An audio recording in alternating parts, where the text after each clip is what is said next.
Perkenalkan, nama saya Christian Agabus Regar. Saya dari kelas A PPKN Stambuk 2020 Fakultas Ilmu Sosial.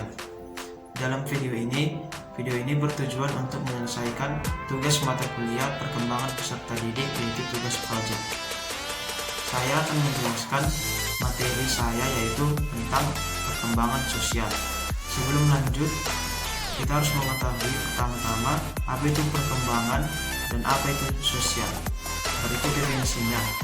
Perkembangan adalah suatu perubahan-perubahan yang dialami oleh individu menuju tingkat kedewasaan atau kematangan, yang berlangsung secara sistematis, progresif, dan berkesinambungan, baik menyangkut fisik maupun rohani. Sedangkan sosial adalah segala perilaku manusia yang menggambarkan hubungan non-individualisme. Jadi, dapat ditarik kesimpulan bahwa perkembangan sosial adalah perkembangan perilaku anak dalam menyesuaikan diri dengan aturan-aturan masyarakat di mana anak itu berada. Perkembangan sosial diperoleh seseorang melalui kematangan dan kesempatan belajar dari berbagai respons terhadap dirinya. Perkembangan sosial memiliki ciri-ciri terutama bagi anak usia dini, yaitu pada usia kelahiran sampai umur 7 tahun, ada ciri-ciri umumnya seperti bereaksi terhadap orang lain, menikmati pada saat bergaul dengan anak-anak lain, dapat memelihara keterlibatan dengan anak yang lain untuk suatu periode yang sangat pendek, mampu berbagi tanpa perlu membujuk, menunjukkan kemampuan yang sangat kecil untuk menunda kepuasan, dapat meniru tindakan dari orang lain, dan memulai untuk melibatkan diri pada permainan yang paralel. Kemudian pada usia 3 tahun sampai 4 tahun, anak-anak pada usia ini akan menjadi lebih sadar akan diri sendiri, mengembangkan perasaan rendah hati, menjadi sadar akan rasial dan perbedaan seksual, dapat mengambil arah mengikuti beberapa aturan, memiliki perasaan yang kuat ke arah rumah dan keluarga, menunjukkan suatu perubahan dalam hal perasaan atau pengertian dari kepercayaan pada diri sendiri, bermain paralel, mulai bermain permainan yang memerlukan kerjasama.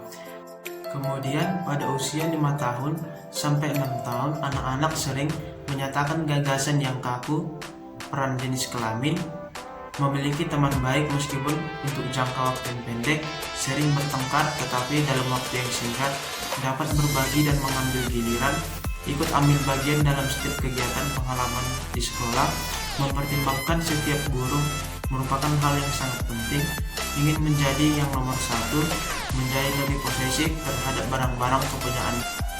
Selain ciri-ciri, perkembangan sosial juga memiliki faktor yang mempengaruhi perkembangan sosial pada anak. 1. Faktor lingkungan keluarga. Dalam mencapai usaha kematangan sosial, anak harus belajar tentang cara menyesuaikan diri dengan orang lain.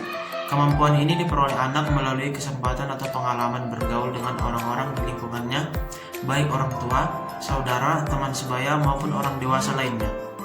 Dan lingkungan keluarga adalah lingkungan yang pertama yang dikenal oleh anak.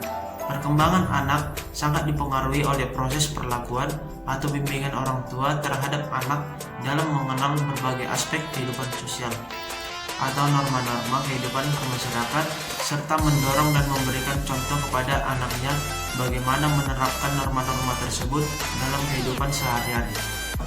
Proses bimbingan orang tua ini lazim disebut sebagai sosialisasi. Selain faktor dari keluarga, ada juga faktor dari luar rumah. Faktor dari luar rumah adalah wadah bagi anak untuk bersosialisasi. Di luar rumah, anak akan bertemu dengan orang yang lebih banyak dari rumah, seperti teman sebaya, orang yang lebih kecil darinya, orang dewasa, sehingga sosialnya akan berjalan sesuai dengan perannya di lingkungan tersebut. Dan yang ketiga, ada juga faktor pengaruh pengalaman sosial anak. Dalam pembelajaran anak melalui interaksi sosial baik dengan orang dewasa maupun teman sebaya yang ada di lingkungannya itu, salah satu cara anak belajar adalah dengan cara mengamati, meniru, dan melakukan. Orang dewasa dan teman-teman yang dekat dengan kehidupan anak merupakan objek yang diamati dan ditiru anak. Melalui cara ini, Anak belajar cara bersikap, berkomunikasi, berempati, menghargai, atau pengetahuan dan keterampilan lainnya. Pendidikan orang-orang dewasa di sekitar anak seharusnya peka dan menyadari bahwa dirinya sebagai model yang pantas untuk ditiru oleh anak dalam berucap, bersikap, merespon anak dan orang lain, sehingga dapat membantu anak mengembangkan kemampuan berkomunikasi dan kematangan emosi.